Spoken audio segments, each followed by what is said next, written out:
CPM party Congress മധുരയിൽ സമാപിച്ചതിന് പിന്നാലെ CPM നേതാവ് P. ജയരാജനെ പുകഴ്ത്തിക്കൊണ്ട് കണ്ണൂരിൽ ഫ്ലെക്സ് ബോർഡുകൾ ഉയർന്നു വന്നിരിക്കുകയാണ്. തൂണിലും തുരുമ്പിലും ദൈവം എന്ന പോലെ ജനമനസ്സിലുള്ള സഖാവ് എന്ന വാചകത്തിനൊപ്പം ജയരാജന്റെ ചിത്രമുള്ള ഫ്ലെക്സുകളാണ് കണ്ണൂരിൽ ഇപ്പോൾ പ്രത്യക്ഷപ്പെട്ടിരിക്കുന്നത്.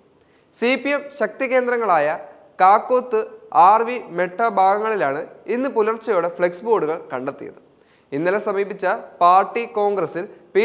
ജയരാജനെ കേന്ദ്ര കമ്മിറ്റിയിൽ ഉൾപ്പെടുത്തിയതിലുള്ള പ്രതിഷേധമാണ് ഫ്ലെക്സ് ബോർഡിന് പിന്നിലെന്നാണ് വ്യക്തമാകുന്ന മറ്റൊരു കാര്യം.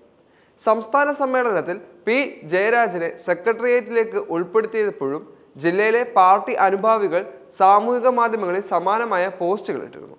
മുൻപ് ജില്ലാ സെക്രട്ടറി ആയിരുന്നപ്പോൾ P. ജയരാജനെ വാഴ്ത്തുന്ന സ്തുതിഗീതങ്ങളും പ്രവർത്തകർ പുറത്തിറക്കി. ഇത് വ്യക്തിയാരാധന എന്ന നിലയിൽ ജയരാജനെതിരെ പാർട്ടിയിൽ വിമർശനത്തിനും ഇടയാക്കുകയും ചെയ്തിരുന്നു.